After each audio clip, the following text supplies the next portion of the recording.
Oke baik, bismillahirrahmanirrahim. Assalamualaikum warahmatullahi wabarakatuh. Perkenalkan, nama saya Haris Maulana dengan NPM 56.2020.124.024 dari Prodi Teknik Komputer semester 3. Nah, hari ini kita akan membahas hasil analisis menarik mengenai bagaimana perbedaan penggunaan DNS antara DNS bawaan dari ISP kita dan DNS publik dapat mempengaruhi kecepatan dan stabilitas internet kita. Nah, presentasi ini adalah tugas besar dari mata kuliah Komunikasi Data di bawah bimbingan Bapak Dr. Taufik Hidayat, Eskom MT. Nah, mari kita mulai dengan pertanyaan mendasar. Apa itu DNS? Bayangkan internet itu seperti buku telepon yang besar. Kita sebagai manusia lebih mudah mengingat nama situs seperti www.instagram.com daripada deretan angka IP address. Nah, tugas utama DNS atau Domain Name System adalah menjadi penerjemah. Ia mengubah nama domain yang mudah kita ingat itu menjadi alamat IP yang bisa dibaca oleh komputer seperti 192.168.1.1. Nah, proses penerjemah inilah yang memungkinkan kita mengakses sebuah website. Nah, secara umum, DNS terbagi menjadi dua jenis utama. Yang pertama itu DNS ISP atau bawaan. DNS ISP adalah DNS yang secara otomatis kita gunakan ketika kita terhubung ke jaringan internet dari penyedia layanan internet kita. DNS ini mungkin bisa lebih cepat dalam mengakses konten yang tersimpan sementara. Tapi kecepatannya juga sangat bergantung pada infrastruktur ISP itu sendiri.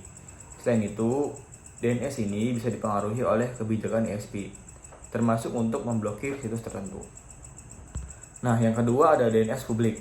DNS ini disediakan oleh pihak ketiga, seperti Google yang alamat DNS-nya itu 8888 atau Cloudflare dengan alamat DNS-nya itu 1111. Nah, keunggulannya DNS publik biasanya lebih cepat dan lebih stabil karena mereka menggunakan infrastruktur jaringan global yang lebih besar.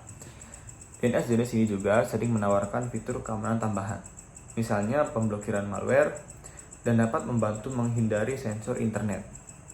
Namun, kita harus mengaturnya secara manual di perangkat kita. Nah, untuk menguji kinerja internet, ada 3 istilah penting yang kita gunakan. Yang pertama itu latensi. Ini adalah waktu yang dibutuhkan data untuk mentransfer ke seluruh jaringan. Semakin rendah angka latensinya, maka semakin bagus juga kinerja internetnya. Nah, yang kedua itu ada packet loss. Ini adalah kondisi di mana sebagian data yang kita kirim itu gagal mencapai tujuan. Semakin banyak terjadi packet loss atau semakin banyak data yang tidak terkirim, maka kinerja internet akan semakin menurun. Nah, istilah yang ketiga yaitu ping. Untuk mengukur latensi dan packet loss, kita menggunakan perintah ping. Perintah ini mengukur waktu yang diperlukan data untuk pergi dari kita ke server tujuan dan kembali lagi.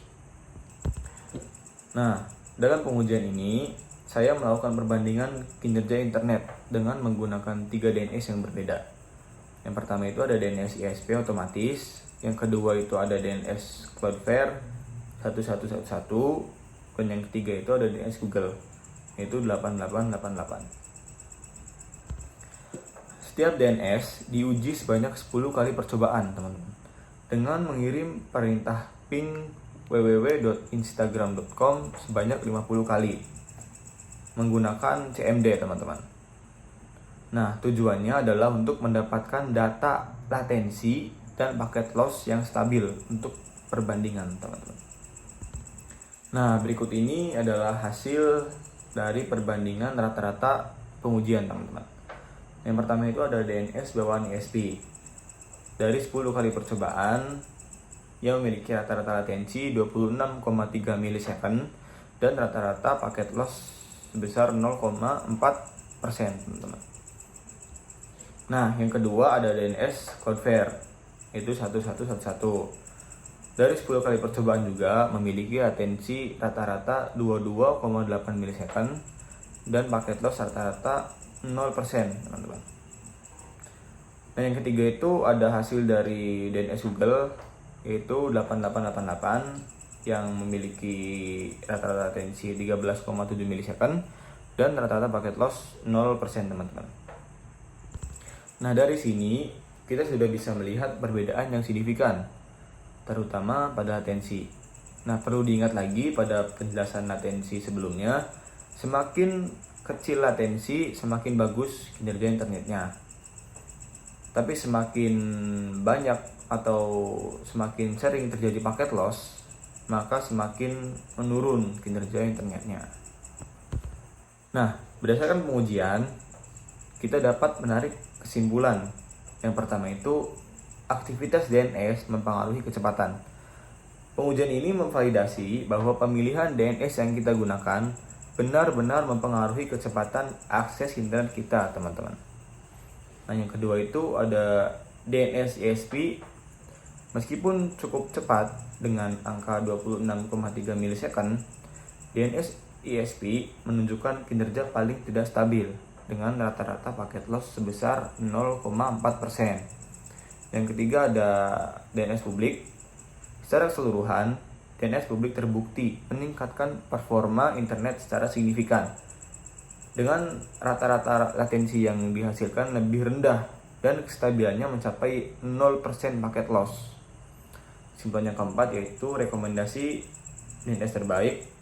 Dari ketiga DNS yang diuji, Google DNS yang 8888 adalah yang terbaik. DNS ini memberikan latensi paling rendah, yaitu 13,7 milisecond dengan rata-rata paket loss 0%, teman-teman. Nah, demikian presentasi mengenai analisis perbedaan DNS ISP dan DNS publik terhadap kinerja internet. Semoga informasi ini bermanfaat bagi Anda yang ingin mengoptimalkan kecepatan internet di rumah atau dimanapun. Saya Haris Maulana dengan NIM 562020124024. Terima kasih atas perhatiannya. Jika ada pertanyaan, saya persilahkan. Terima kasih, saya akhiri. Wassalamualaikum warahmatullahi wabarakatuh.